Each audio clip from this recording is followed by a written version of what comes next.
Hey boys and girls, I'm here right outside the Ducklings sculpture.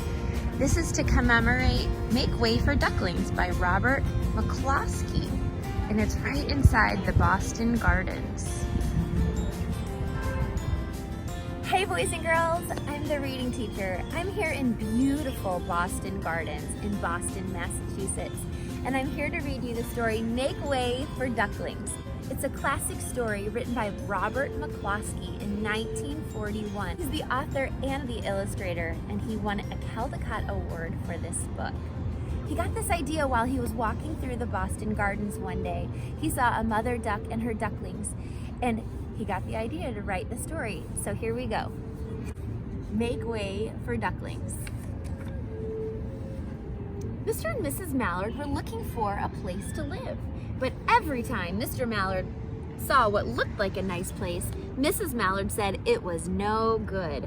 There were sure to be foxes in the woods or turtles in the water, and she was not going to raise a family where there might be foxes or turtles.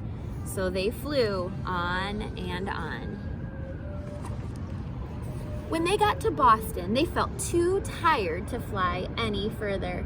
There was a nice pond in the public garden with a little island on it.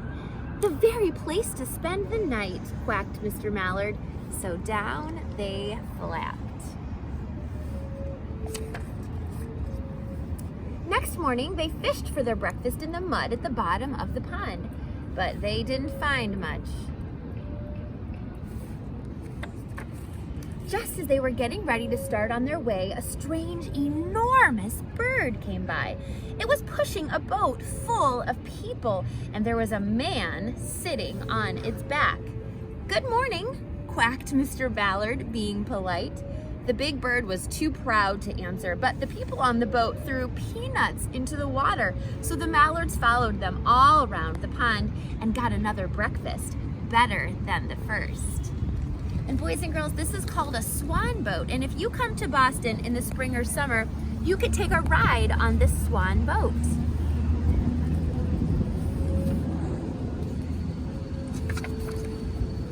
"I like this place," said Mrs. Mallard as they climbed out on the bank and waddled along.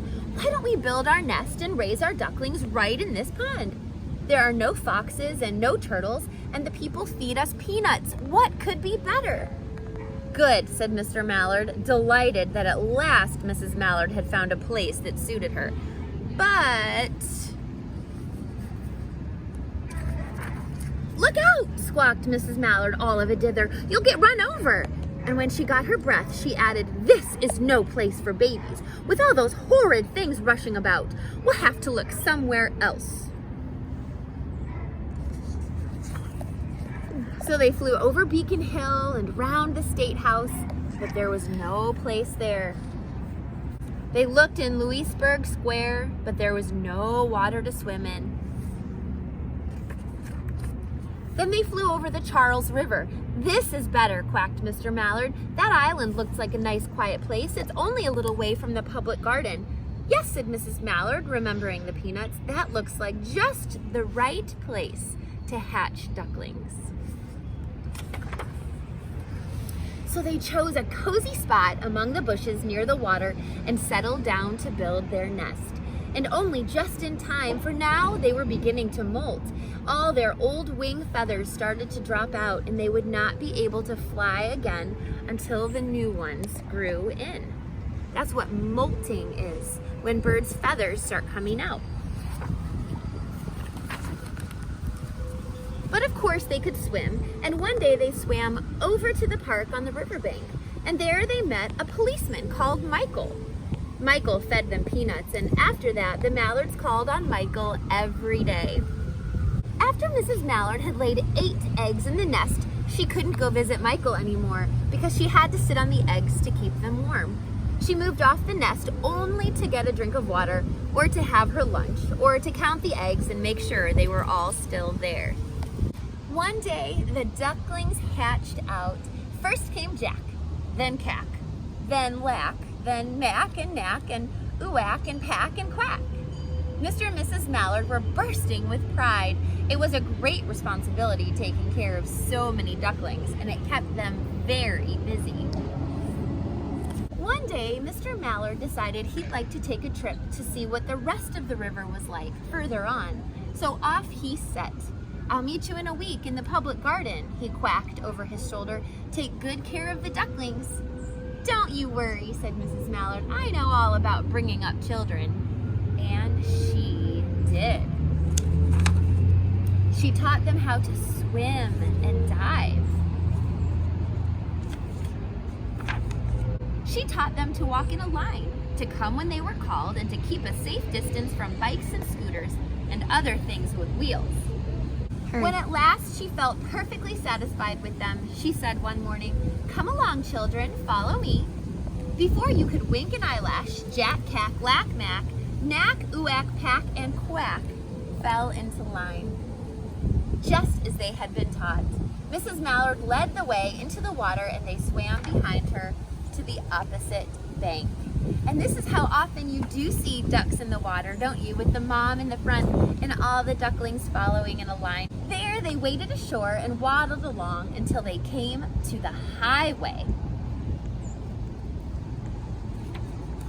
Mrs. Mallard stepped out to cross the road. Honk, honk, went the horns and the speeding cars. Quack, went Mrs. Mallard as she tumbled back again. Quack, quack, quack, quack, went Jack, Cack, Lack, Mack, Knack, Uack, Pack, and Quack, just as loud as their little quackers could quack.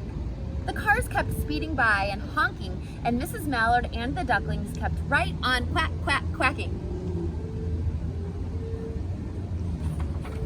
They made such a noise that Michael came running, waving his arms and blowing his whistle. There's their friend Michael. He planted himself in the center of the road, raised one hand to stop the traffic, then beckoned with the other, the way policemen do, for Mrs. Mallard to cross over. What do you think she's thinking in that car? As soon as Mrs. Mallard and the ducklings were safe on the other side and on their way down Mount Vernon Street, Michael rushed back to his police booth. He called Clancy at headquarters and said, "There's a family of ducks walking down the street." Clancy said, "Family of what?" "Ducks," yelled Michael. "Send a police car, quick." Meanwhile, Mrs. Mallard had reached the corner bookshop and turned into Charles Street with Jack, Cack, Lack, Mack, Knack, Uack, Pack, and Quack all marching in line behind her. Everyone stared. An old lady from Beacon Hill said, "Isn't it amazing?" And the man who swept the street said, "Well, now ain't that nice?" And when Mrs. Mallard heard them, she was so proud, she tipped her nose in the air and walked along with an extra swing in her waddle. When they came to the corner of Beacon Street, there was the police car with 4 policemen that Clancy had sent from headquarters. The policemen held back the traffic so Mrs. Mallard and the ducklings could march across the street right on into the public garden. And that's where we are right now.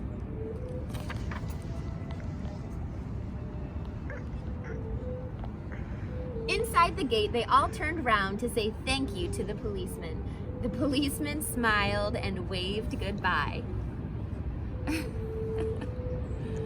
When they reached the pond and swam across to the little island, there was Mr. Mallard waiting for them, just as he had promised.